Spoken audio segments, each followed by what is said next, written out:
여러분에겐 악연하면 떠오르는 사람이 있나요? 저는 있어요. 그 사람 때문에 참 많이도 울었고 손목에 수갑도 차봤고 하마터면 인생이 나락으로 떨어질 뻔했죠. 저는 나름 어떻게든 그 사람과 얽히고 설킨 악연을 풀어보려 했는데 손뼉도 마주쳐야 소리가 난다고 상대에게 그럴 의지가 없으면 아무 소용없더라고요. 오늘은 그 악연에 대한 이야기를 좀 해볼까 하는데요. 마지막에 속 시원한 사이다가 준비되어 있으니 끝까지 들어주세요. 그럼 시작해 보겠습니다. 사실 어린 시절 제 가정 환경은 좀 남다른 편이었어요. 아버지가 없었거든요. 태어날 때부터 없었기 때문에 처음엔 그게 이상하다는 것도 몰랐는데요. 6살쯤 됐을 무렵 문득 깨닫게 됐죠. 동네에서 함께 뛰어노는 친구들에겐 다 있는 아빠란 존재가 저만 없다는 걸 말이죠. 그날 집으로 달려가 엄마의 치맛자락을 붙잡고 물어봤어요. 엄마, 왜 나는 아빠가 없어? 그때 엄마의 반응이 어땠는진 너무 어렸기 때문에 잘 기억나지 않는데요. 당혹스러워하기보다는 드디어 올 것이 왔다는 듯한 반응이었던 것 같아요. 무릎을 굽혀 저와 눈을 맞추고는 애써 태어난 척 입을 여셨죠. 어? 갑자기 그게 무슨 소리야, 옥년아? 아니, 정수도 아빠가 있고 순이도 아빠가 있는데 나만 없잖아. 우리 아빠는 어디 갔어? 왜 우리랑 같이 안 살아? 그게 아빠는 지금 외국에 있어. 돈 벌러 가셨거든. 외국 어디? 아주 먼 외국이야. 말해도 넌 잘 몰라. 그럼 언제 오는데? 글쎄, 한 백밤쯤 자고? 이후 저는 아빠가 먼 외국에서 돌아오길 손꼽아 기다렸어요. 하지만 엄마는 아빠가 집에 온다는 날짜를 자꾸만 바꿔 말했고요. 급기야 제가 초등학교 들어갈 무렵엔 그러셨죠. 아빠는 하늘나라에 있다고요. 하늘나라? 그럼 아빠가 죽었단 말이야? 옥년이 너 이웃집 순이네 할머니 하늘나라 가신 거 알지? 그것처럼 아빠도 일찍 가셨어. 그래서 나중에 옥년이가 호호 할머니가 돼서 하늘나라 가면 볼 수 있을 거야. 그동안은 네가 슬퍼할까봐 말 못했어. 언젠가는 볼 거라 믿었던 아빠가 실은 죽었다니 어린 마음에 얼마나 충격이 컸는지 몰라요. 엄마 품에 안겨 한참을 엉엉 울었더랬죠. 그때만 해도 꿈에도 몰랐어요. 엄마가 제게 거짓말을 했을 줄은 말이죠. 그 사실을 알게 된 건 제가 막 10살이 됐던 어느 봄날이었어요. 골목에서 친구들과 고무줄 놀이를 하고 있는데 갑자기 슈퍼집 언니가 절 다급하게 불렀어요. 옥년아, 너 지금 얼른 집에 가봐. 왜? 아니, 너네 집에 누가 온 것 같은데 너희 엄마한테 막 행패를 부리거든? 가서 말려야 하는 거 아니야? 언니의 말에 놀라 허겁지겁 집으로 내달렸어요. 늘 굳게 닫혀있던 대문이 웬일로 활짝 열려 있었고요. 그 너머로 너무나 충격적인 광경이 펼쳐지고 있었죠. 글쎄, 웬 아주머니가 저희 엄마 머리채를 틀어잡고 마구 욕을 하고 있지 않겠어요? 너 이년, 네가 이런 데 숨어 있으면 내가 못 찾을 줄 알았어? 아이고, 사모님 이러지 마세요. 제발 이 손 좀 놔주세요. 내가 미쳤니? 이 쥐새끼 같은 년. 오늘 너 죽고 나 죽자. 아주머니의 손아귀 힘은 점점 더 강해졌고요. 엄마는 종이 인형처럼 이리저리 흔들리기만 했어요. 아주머니 옆에 웬 낯선 아저씨가 같이 서 있었지만 말리기는커녕 그냥 쳐다만 보고 있더군요. 그건 좋은 구경거리라도 생긴 것처럼 저희 집을 빙 둘러싸고 있는 동네 사람들 역시 마찬가지였어요. 엄마 괜찮아? 저는 사람들을 마구 헤치고 마당으로 들어갔어요. 그리고 곧장 아주머니에게 달려들었죠. 아줌마가 뭔데 우리 엄마한테 이래요? 이 손 놔요. 얼른 놓으라고요. 오호라, 네가 인연 딸이구나. 아줌마 나 알아요? 우리 엄마 아냐고요? 그럼 알다마다 내 남편하고 붙어먹은 환학년이랑 그 딸년 아냐? 아주머니의 입에서 튀어나온 거친 욕설에 제 몸이 얼어붙었어요. 그 욕의 뜻을 정확히 알 순 없었지만 아주 끔찍한 말이라는 건 알 수 있었죠.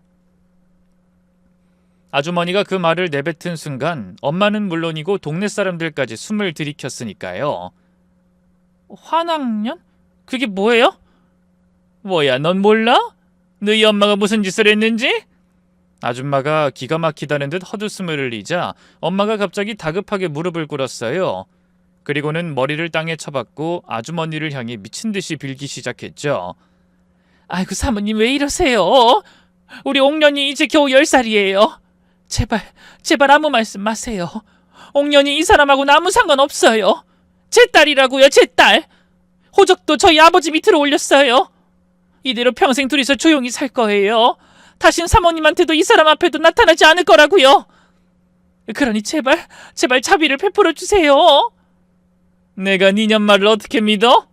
유부남 꼬셔가지고 남의 가정 파탄낸 파렴치한 환양년인데 애초에 애가 들었었으면 지웠어야지. 낳긴 왜 낳아? 잘못했어요 사모님. 그치만 전 진짜 몰랐어요. 진짜로 이 사람 유부남인 줄 몰랐다고요. 총각 행세하면서 절 속였어요.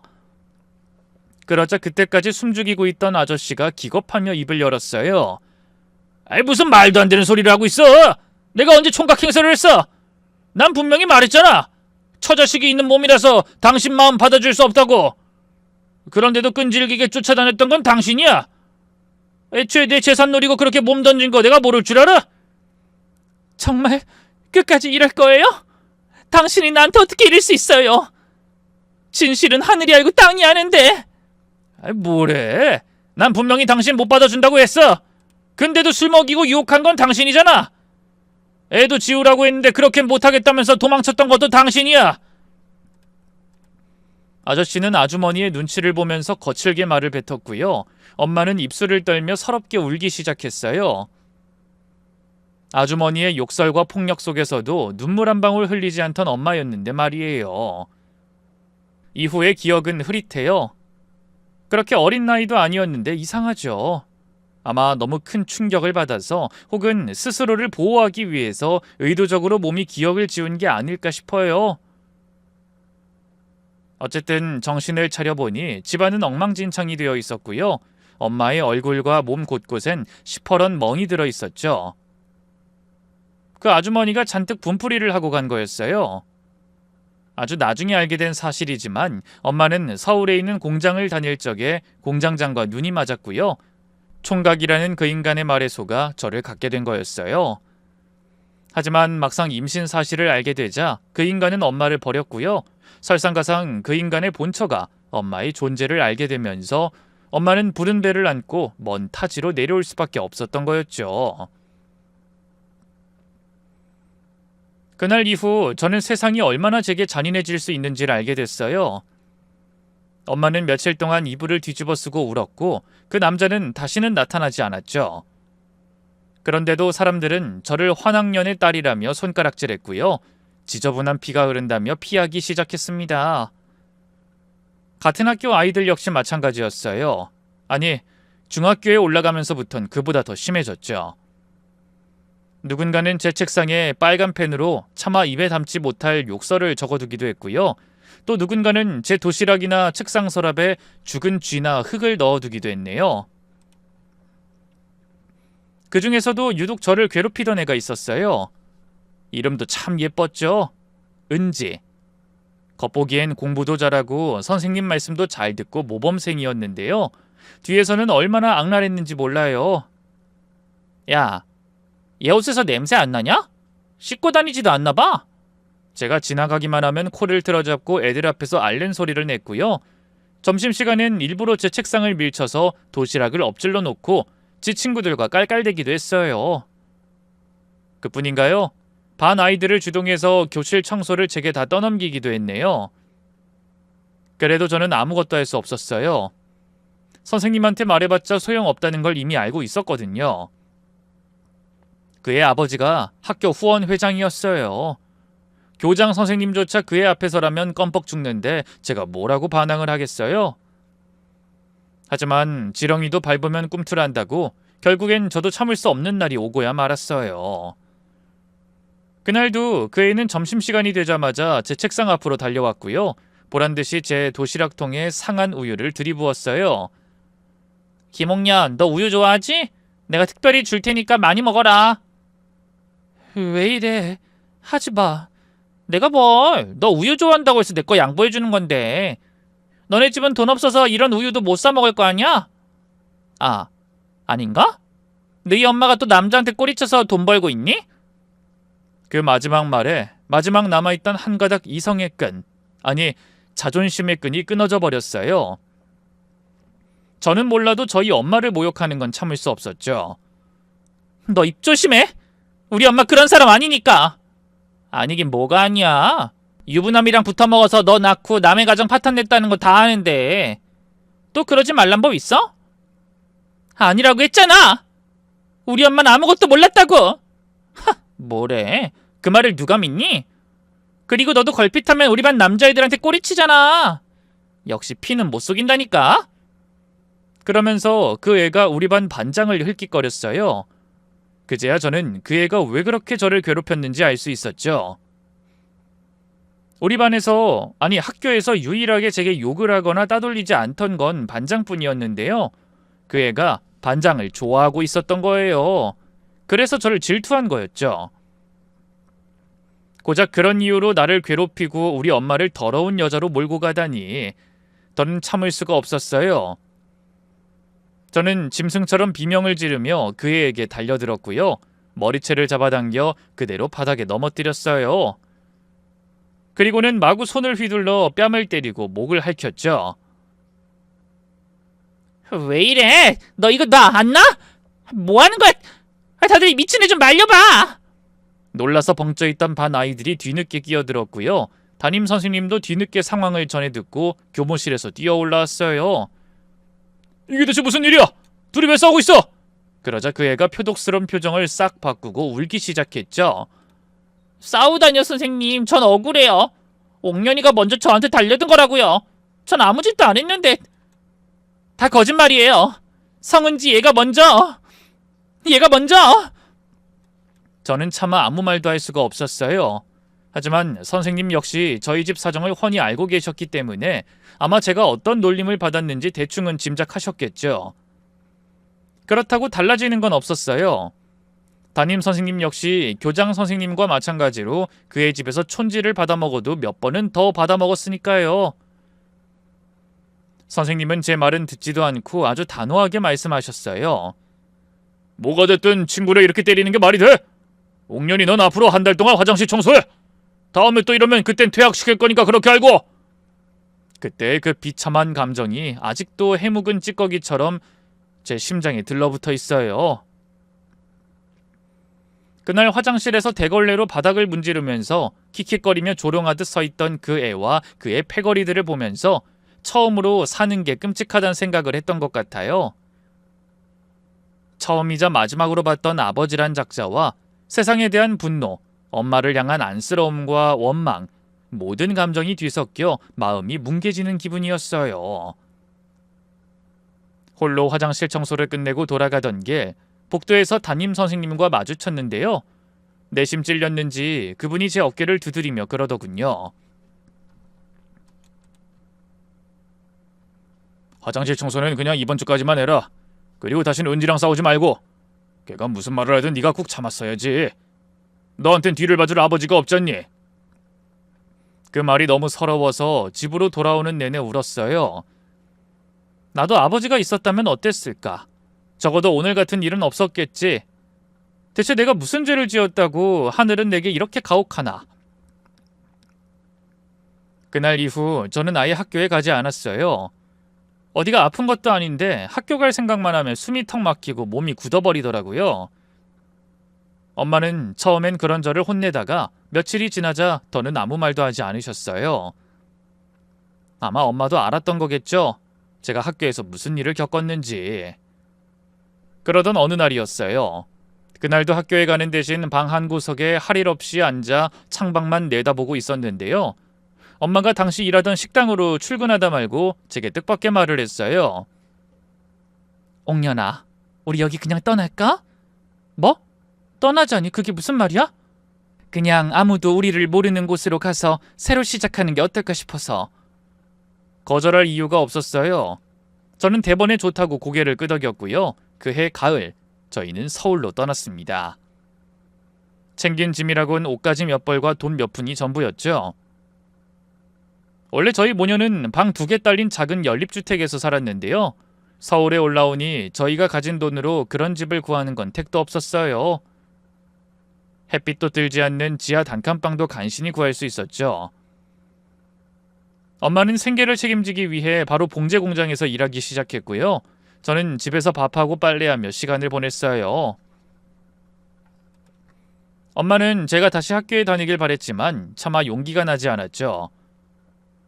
그래도 엄마 고향에서 살 때보단 훨씬 나았어요. 아무도 제 출신 배경을 모른다는 사실이 저를 숨쉬게 만들었죠. 저는 집 밖으로 잘 나가지도 않았는데요. 서울로 올라간 뒤로는 근처 시장으로 장도 보러 다니고 주말엔 엄마와 제법 멀리까지 나들이를 다녀오기도 했네요. 하지만 그렇게 짧은 평온을 누리던 것도 잠시. 언젠가부터 엄마가 갑자기 마른 기침을 하기 시작했어요. 처음엔 단순한 감기인 줄 알았죠. 하지만 기침은 쉽게 그치지 않았고요. 엄마는 조금만 걸어도 숨이 가빠온다며 자주 앉아 쉬곤 했어요. 불안한 마음에 괜찮다는 엄마를 억지로 끌고 병원에 갔는데요. 웬걸 폐렴이라 하더군요. 의사 선생님은 이미 상당히 진행된 상태이기 때문에 하루라도 빨리 병원에 입원할 필요가 있다고 하셨어요. 하지만 엄마는 돈이 없다는 이유로 병원에 입원하는 걸 거부하셨어요. 제발 쉬라는 제 말도 듣지 않고 매일같이 공장에 나가 일을 했죠. 그러다 결국엔 사달이 나고야 말았어요. 미싱을 돌리다 말고 피를 토하며 쓰러지고 만 거예요. 그제야 공장 사장님의 배려로 엄마는 병원에 입원할 수 있었지만 그땐 이미 모든 게 너무 늦어버린 상태였어요. 엄마는 꼬박 일주일을 버티다 어느 새벽 결국 제품에서 조용히 눈을 감으셨죠. 유언처럼 남긴 엄마의 마지막 말이 아직도 귀에 생생해요. 옥년아, 미안하다. 엄마가 너한테 해준 게 없어서. 다음 생엔 좋은 부모 만나서 꼭 행복해라. 엄마 가지마. 엄마까지 날 버리면 나 어떡해. 안 돼, 엄마. 눈 떼라고. 저는 의식을 잃어가는 엄마를 붙잡고 마구 울부짖었어요. 지금 생각하면 왜 그랬을까 싶어요. 그냥 억지로라도 웃으면서 잘 가라고. 그동안 고생 많았다고. 난 그래도 엄마가 내 엄마라 행복했다고 말해줄 것에. 가는 사람 붙잡고 울기만 했으니 엄마는 눈을 감는 그 순간까지 얼마나 마음이 편치 않았겠어요. 어쨌든 저는 그렇게 17의 나이에 완전히 혼자가 됐어요. 슬플 겨를도 없이 한동안은 정신없이 살았어요. 낮엔 엄마 대신 공장에 나가서 미싱을 돌렸고요. 밤엔 김밥집에서 주방 설거지 일을 했어요. 당장 목구멍이 포도청인 상황이었으니까요. 엄마의 장례를 치른 이후 운 적은 단 한 번도 없었어요. 바보같이 그때의 저는 울면 지는 거라고 생각했거든요. 아무리 세상이 절 힘들게 해도 그저 이를 악문 채 버티고 또 버텼죠. 그래도 이 사람의 인생이란 게 그렇게 마냥 겨울일 수만은 있나요? 20살이 되어갈 무렵 저는 공장 이모의 소개로 주말마다 시내에 있는 찻집에서 아르바이트를 하게 됐어요. 미싱 돌리는 일이나 식당 설거지 일보다 훨씬 몸은 편한데 시급은 높은 편이었죠. 그곳에서 일하며 처음으로 텅 빈 통장에 조금씩 돈이 쌓이기 시작했는데요. 한편으로 뜻밖의 인연도 만나게 됐어요. 그 남자는 찻집 단골이었어요. 큰 키에 해사한 인상이 왠지 모르게 눈길이 가던 사람이었죠. 그런데 어느 날 그 사람이 찻값을 치르고 뒤돌아서려다 말고 제게 그러더군요. 저기 실은 제가 전부터 그쪽을 계속 지켜보고 있었거든요. 괜찮으면 같이 밥이나 함께 하지 않을래요? 어찌나 긴장했는지 남자의 얼굴은 금방이라도 터질 것처럼 시뻘개져 있었고요. 말도 심하게 더듬더군요. 이 빈말이라도 멋있는 데이트 신청이라고는 할 수 없었네요. 근데 참 이상하죠? 그렇게 어리숙해 보이는 모습에 오히려 마음이 움직이더라고요. 어쩌면 엄마를 떠나보낸 후 너무 외로웠기 때문일지도 모르겠고요. 어쨌든 저는 망설이다 고개를 끄덕였고요. 그렇게 조심스레 시작된 인연은 금세 제 마음 안에서 뿌리를 내리고 싹을 틔웠어요. 그 사람은 텅 비어있던 제 마음을 가득 채워줬고요. 차갑게 식어버린 제 몸에 온기를 불어넣어줬죠.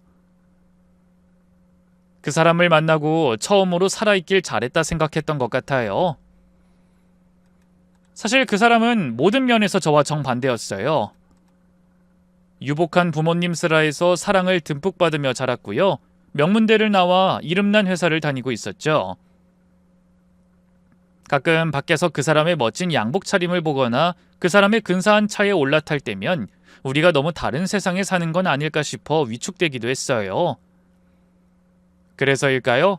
사귄 지 1년이 넘도록 저는 저희 엄마와 아버지에 대해 그 사람에게 사실대로 말하지 못했죠. 그냥 두 분 다 병으로 일찍 돌아가셨다고만 했네요. 하지만 그 사람이 제게 결혼하자고 청혼했을 때 저는 그 사람을 속일 수가 없었어요. 그래서 울면서 고백했죠. 나 당신한테 거짓말했어. 사실 우리 아버지 병으로 돌아가신 거 아니야. 죽었는지 살았는지도 몰라. 우리 아버진 한 번도 내게 아버지였던 적이 없거든. 저는 유부남이었던 아버지, 환학년이라며 손가락질 받던 엄마, 그리고 그 딸이라는 죄로 함께 돌을 맞아야 했던 제 수치스런 기억까지 모조리 다 꺼내놨어요. 그리고 마지막으로 덧붙였죠.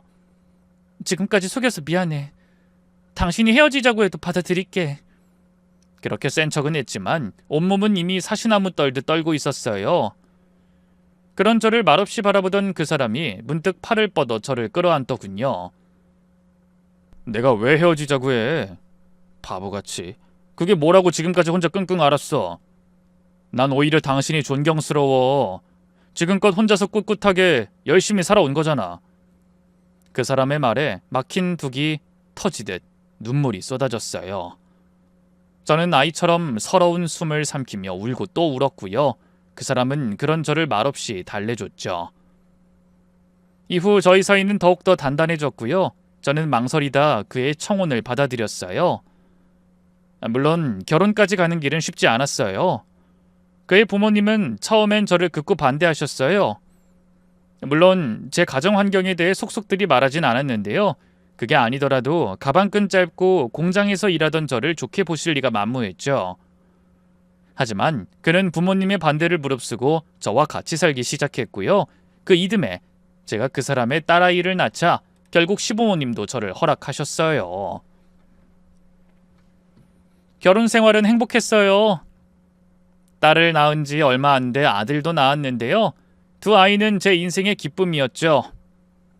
아, 이제 내게도 가족이 생겼구나. 온전히 날 믿고 나를 필요로 하는 누군가가 내 곁에 있구나. 그 사실만으로도 세상 모든 걸 다 가진 것 같았네요.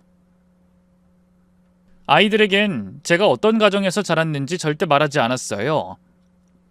아버지가 어떤 사람인지, 엄마가 어떤 고통 속에서 세상을 떠났는지, 제가 어떤 수모를 겪으며 자랐는지 한마디도 하지 않고요. 그냥 시부모님에게 말씀드렸던 것처럼 두 분 다 병으로 일찍 돌아가셨다고만 했죠.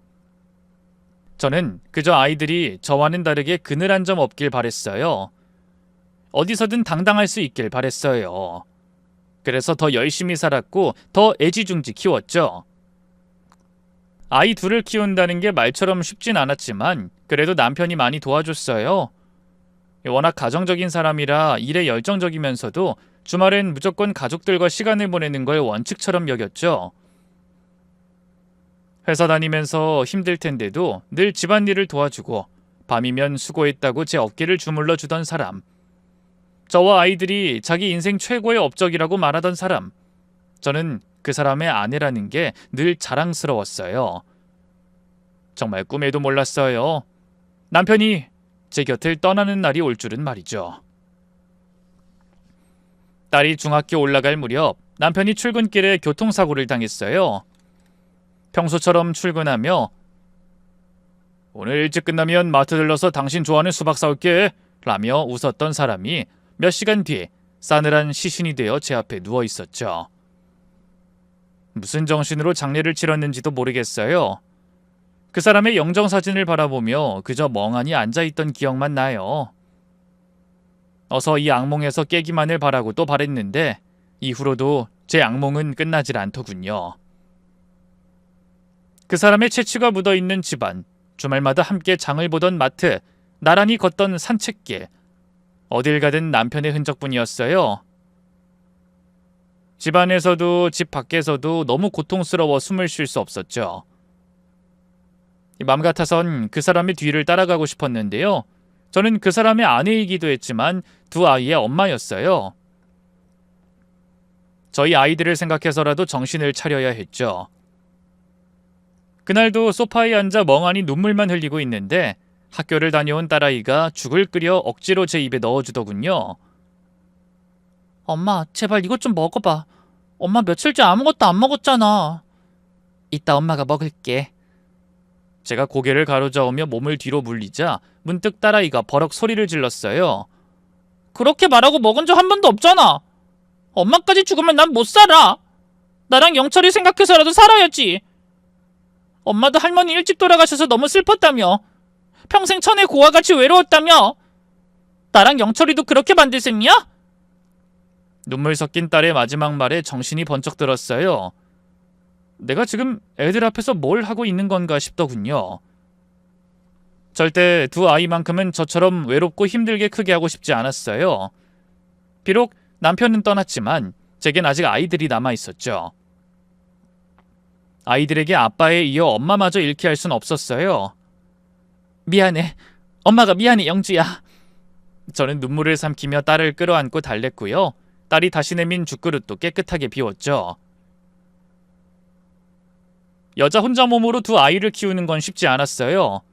그래도 다행히 남편이 생전에 들어놓았던 보험과 시댁에서 물려받은 유산이 있어서 생계는 그리 어렵지 않았어요.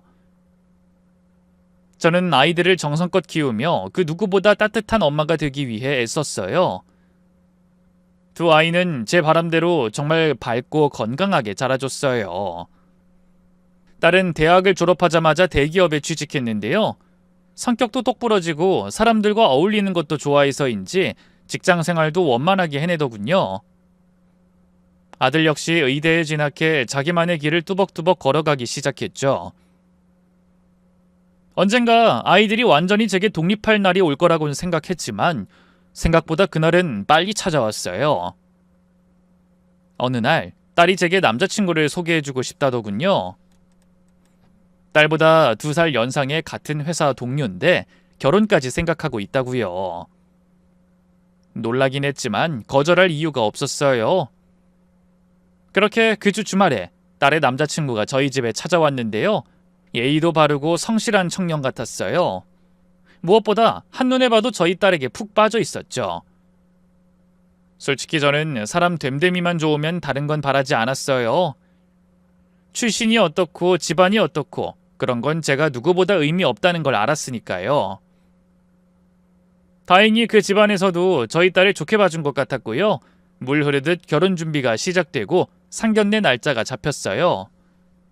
상견례 당일 어찌나 긴장이 되던지 남편 대신 아들의 손을 꼭 붙잡고 덜덜 떨면서 집을 나섰네요. 상견례장에 도착하니 예비사돈 댁은 아직 도착 전이었어요. 테이블에 앉아 물로 목을 축이며 긴장을 다스렸는데요. 잠시 후 예비사돈 내외가 예비사위와 함께 들어섰어요. 재빨리 일어나 정중하게 인사를 건네던 저는 문득 예비 안사돈의 얼굴을 보고 그대로 굳어버리고 말았네요. 그도 그럴 게 예비 안사돈의 얼굴이 너무 익숙했거든요. 그쪽에서도 마찬가지였는지 한참 저를 뚫어져라 보다가 너 혹시 김옥년? 하고 제 이름을 부르더군요. 그 목소리를 듣는 순간 예비 안사돈의 정체를 깨달았어요. 다름 아닌 그 애였어요. 중학교 때 반장을 좋아해서 절 지독하게 괴롭히던 그 동창이요. 충격에 덜덜 떨고만 있는데 예비 안사돈, 아니 동창이 다시 입을 열었어요. 세상 참 좁다. 이런 데서 다시 보게 될 줄이야. 어머니, 장모님이랑 아는 사이예요? 옆에 서 있던 예비사위의 말에 동창이 버럭 고함을 질렀어요. 장모님은 무슨? 난 이 결혼 절대 허락 못한다. 아무렴 환양년 집안이랑 사돈을 맺을 순 없지. 네? 그게 대체 무슨... 얘랑 나랑 중학교 동창인데 얘 엄마가 어떤 여자였는 줄 아니? 유부남 꼬셔서 남의 가정 파탄낸 여자야. 얜 그 환학년의 딸이라고. 순간 공기가 얼어붙는 것 같았어요. 예비 사위와 바깥사돈은 물론 딸과 아들마저 놀란 눈으로 절 바라봤죠. 저는 제발 동창이 입을 다물어 주길 바랬지만 한번 시작된 잔인한 입놀림은 쉽게 멈추지 않았어요. 어쩐지 영주얘가 이상하게 꺼림칙하더라니. 편모가정이라 그런가 했는데 그게 아니었어. 환학년 집안 딸이라 그런 거였다고. 그 더러운 피가 어디 가겠니? 김옥년 얘도 분명 난잡하게 살았을 거고 영주 얘도 뻔해. 난 이런 집안에 절대 너 장가 못 보낸다. 바로 그 순간이었어요. 제 옆에 굳어있던 딸이 갑자기 앞으로 나섰어요. 방금 하신 말 사과하세요. 뭐? 우리 엄마 난잡하게 살았을 거라고 한 말 취소하고 사과하시라고요. 저희 엄마 아빠 돌아가시고 그 누구보다 열심히 살았던 사람이에요. 저희한테 아빠 빈자리 느끼게 하지 않으려고 최선을 다해서 사셨다고요. 그러니까 사과하세요. 아니 영주 너 지금 나한테 이래도 되는 거니? 네. 사과 안 하시면 저야말로 이 결혼 못해요. 두 분 사이가 과거에 어땠는진 몰라도 저희 엄마 이렇게 어머님한테 무시당할 분 아니세요. 딸의 말이 끝나기가 무섭게 이번엔 예비 사위가 입을 열었어요. 그래요 어머니. 방금은 어머니가 선 넘으신 거 맞아요. 설사 과거에 진짜로 그런 불미스러운 일이 있었다고 해도 영주랑 영주 어머님은 아무 잘못이 없잖아요. 오늘 이 자리 저한테 정말 중요한 자리라는 거 뻔히 아시면서 이렇게 망치시면 어떡해요. 그러자 동창의 얼굴이 붉게 달아오르나 싶더니만 가방을 고쳐매고 악을 쓰더군요. 됐어! 내가 미쳤지. 이런 데까지 와서 이딴 수모를 당하고. 너 이 결혼 계속하겠다고? 그럼 너랑 나랑 모자지간의 인연은 여기까지야. 알아서 해. 동창은 그 말만 남긴 채 씩씩대며 나가버렸고요. 남겨진 예비 바깥사돈이 민망한 얼굴로 저희를 힐끔 보더군요. 저 오늘은 죄송하게 됐습니다. 나중에 따로 다시 자리를 마련하든가 하죠. 결국 그 자리는 그렇게 엉망진창으로 파투가 나버렸어요. 집으로 돌아온 저는 딸과 아들에게 그동안 감춰왔던 가정사를 이야기했고요. 돌아가신 저희 엄마는 한 점 부끄럼 없는 피해자일 뿐이란 사실을 강조했죠. 그래도 너희한테 미리 말을 못한 건 미안하다. 설마 은지 걔를 여기서 다시 만날 줄은. 됐어. 엄마가 미안할 게 뭐 있어. 그래도 이 결혼 엎어지기라도 하면 난 오히려 내가 엎을까 생각 중이야. 엄마랑 우리 집안을 그런 식으로 모욕했는데 남자친구랑 아버님이 계속 사과한 것만 아니었어도 진작에 엎었을 거라고. 딸은 그렇게 말했지만 저는 여전히 마음이 불편했어요. 딸과 예비 사위가 서로 얼마나 죽고 못 사는지 알았으니까요. 그렇게 며칠쯤 지났을까요? 여느 날처럼 시장에서 장을 보고 돌아오던 길이었어요. 집 앞에 다와갈 무렵 낯선 번호로 전화가 걸려오더군요. 스팸인가 싶어 무시하려다 이상한 예감이 들어 받았는데 뜻밖의 목소리가 들려왔어요. 여보세요? 김옥년 맞지? 네, 다름 아닌 동창이었어요. 저도 모르게 긴장해 낮은 목소리로 물었죠. 무슨 일이야? 내 번호는 또 어떻게 알았고? 우리 아들한테 물어봤지. 저기 그게 생각해보니까 내가 좀 너무했다 싶어서. 뜻밖의 말에 제 눈이 휘둥그레졌어요. 설마 동창이 이렇게 순순히 굽히고 나올 줄은 꿈에도 몰랐거든요. 어쨌든 애들 앞에서 내가 그렇게까지 말할 필요는 없었는데 그날은 내가 좀 흥분한 것 같아. 너도 알겠지만 우리 아들이 영주를 참 좋아해. 애들 생각해서라도 만나서 다시 얘기 좀 할래? 이번 주말에 우리 집에 영주랑 같이 와. 사과의 뜻으로 제대로 대접할 테니까. 뭐라고 답해야 할지 몰라 망설이고 있자니 동창이 다시 입을 열었어요. 내가 이 나이에 자존심 꺾고 먼저 연락했으니까 너도 같이 밥 먹자는 부탁 좀 들어줄 수 있는 거 아니니? 애들 생각도 해야지. 고민하던 저는 이내 알겠다고 대답했어요. 어쨌든 동창이 먼저 화해를 청해왔고 딸을 생각하면 그걸 못 받아들일 이유가 없다고 생각했죠. 괜히 마음 한켠이 깨림칙하긴 했는데요. 그래도 일단 한번 믿어보기로 했네요. 약속된 날, 동창이 집에 딸과 함께 방문했어요. 동창과 예비 바깥사돈, 그리고 예비 사위가 반갑게 맞이해 주더군요. 식탁 위엔 제법 성의 있는 음식이 차려져 있었고요. 동창 역시 나름 예의를 차리며 저를 대했죠. 와줘서 고마워. 난 사실 네가 안 온다고 할 줄 알았거든.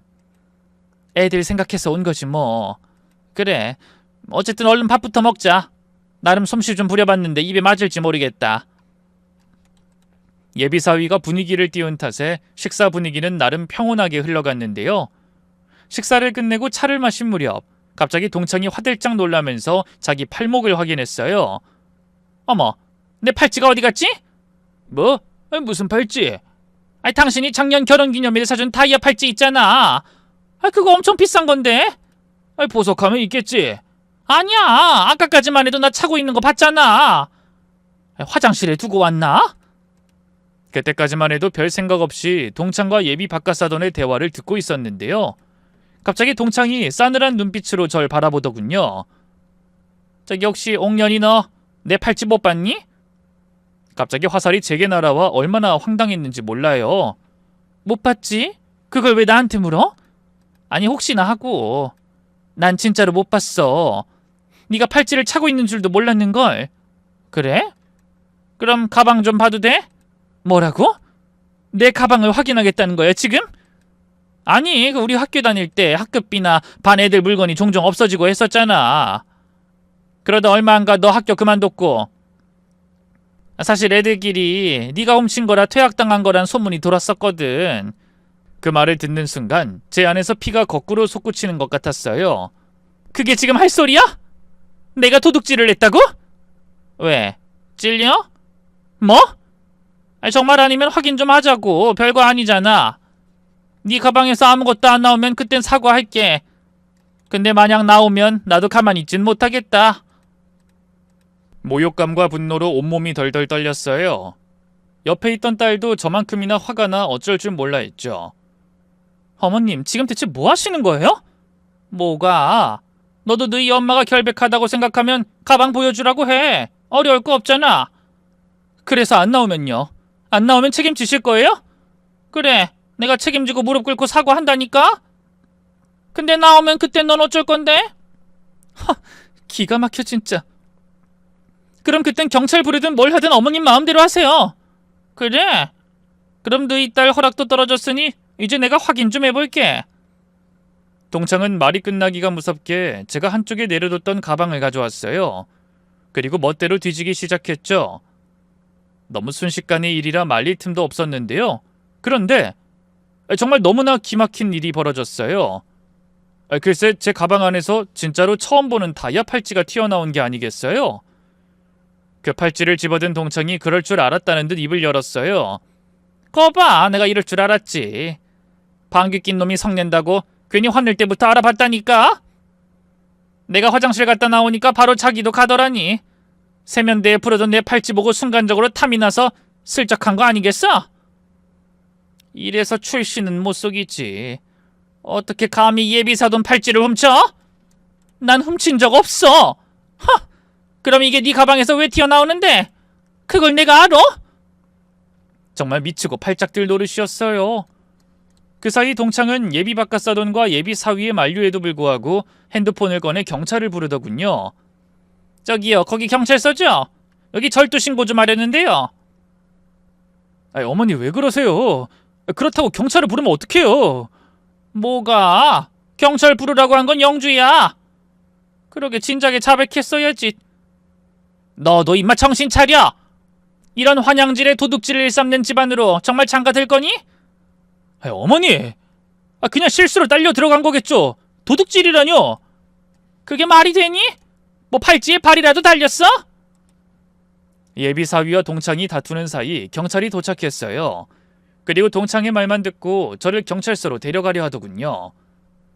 제가 반항하자 급기야 덜컥 제 손목에 수갑까지 채우더라고요. 뭐 하는 거예요 지금?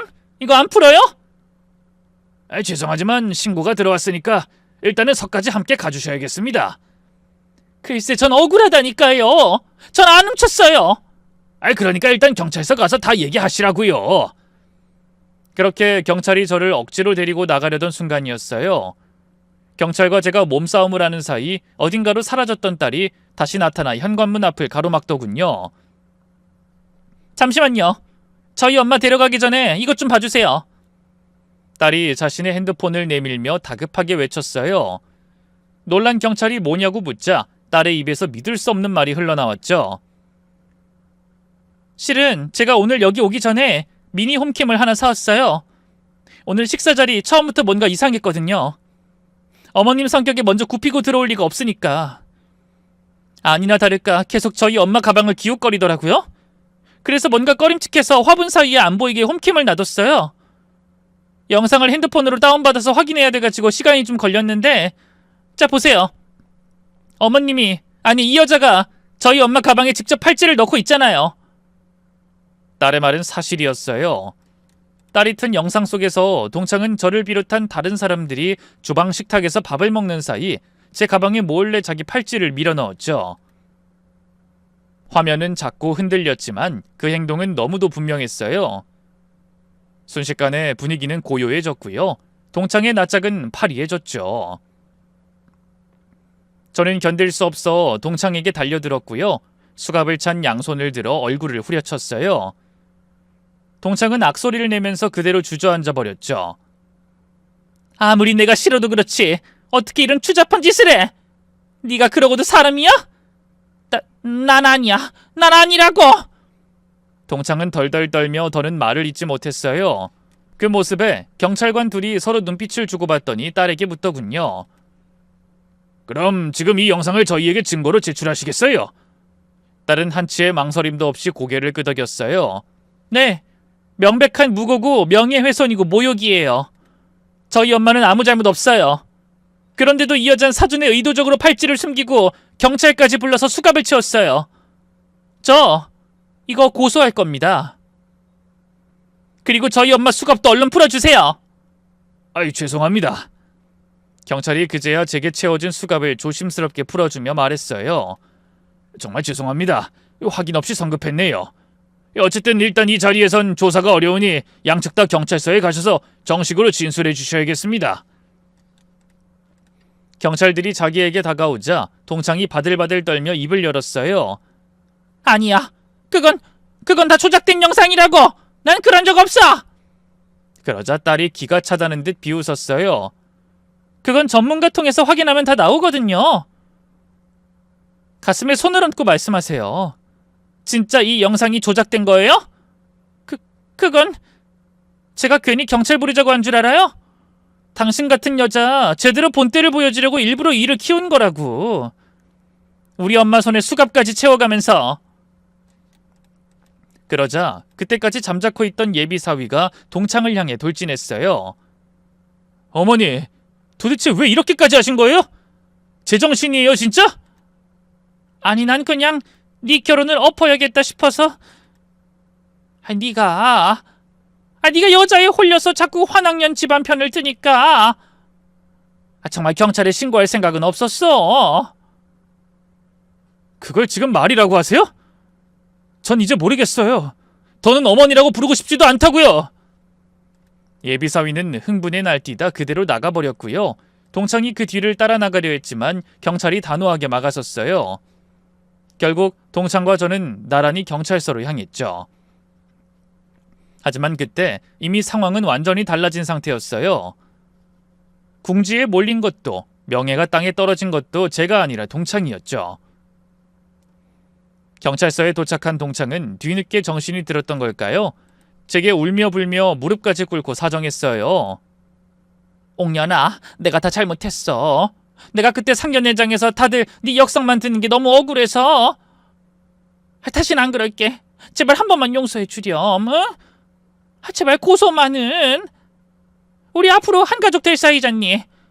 제발 이번 한 번만 그냥 덮고 넘어가줘. 말도 안 되는 소리였어요. 상견례 자리에서 이미 제 과거를 들춰낸 것도 모자라 도둑으로까지 몰아간 인간인데 만약에 가족이 된다면 저는 물론이고 제 딸에게까지 또 무슨 짓을 할 줄 알고요? 무엇보다 제 딸이 절 지키기 위해 용기를 냈는데 제가 그걸 외면할 순 없잖아요. 웃기지 마.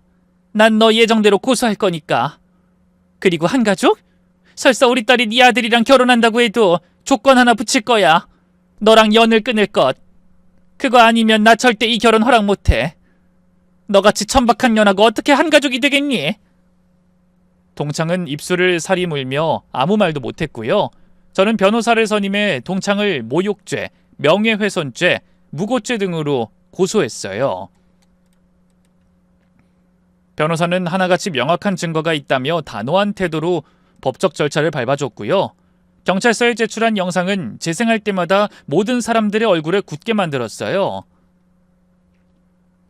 동창이 아기에 가득 찬 얼굴로 가방 속에 팔찌를 넣는 장면이 너무도 선명했거든요.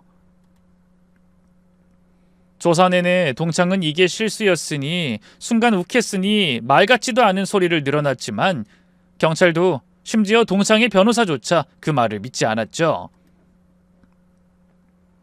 지리한 재판 끝에 동창에겐 실형이 선고됐어요. 어마어마한 위자료는 덤이었죠. 그 사이 딸은 예비 사위와의 관계를 정리했어요.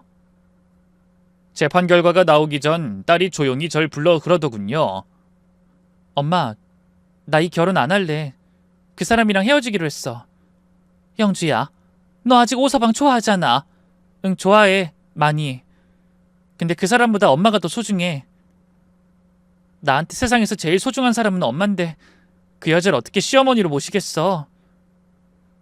그 사람은 자기가 연 끊고 나오겠다는데 천륜이라는 게 어디 그렇게 쉽게 끊어져? 그냥 이 결혼 안 하는 게 맞는 것 같아.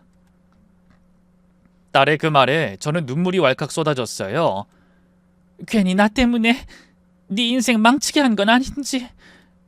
엄마, 그깟 남자 하나 잃는다고 내 인생이 왜 망해. 그리고 그 사람이랑 내가 헤어지는 데는 엄마 탓 조금도 없어. 다 그 여자 탓이지. 그 사람도 엄마는 조금도 원망 안 해.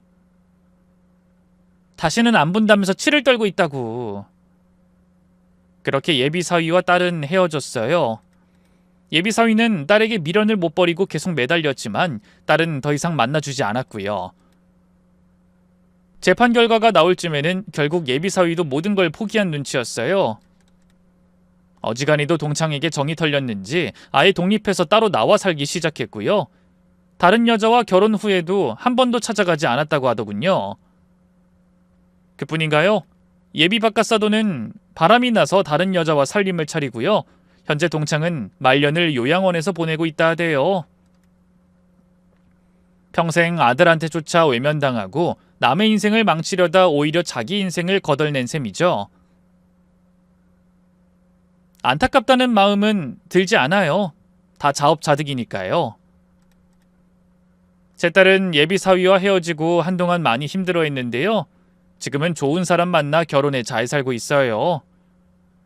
사위는 저희 아들하고 같은 병원에서 일하던 의사인데 성정도 곧고 착실하니 얼마나 마음에 드는지 몰라요.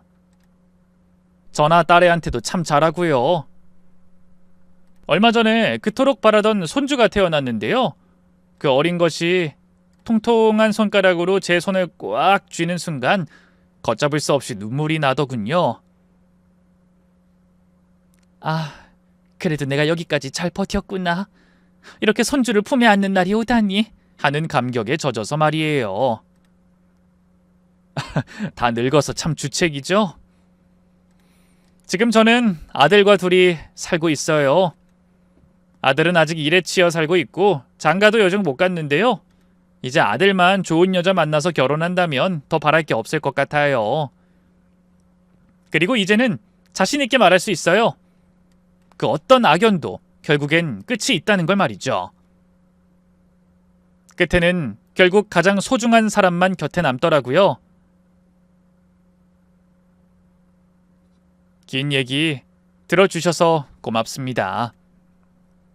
모두 건강하세요.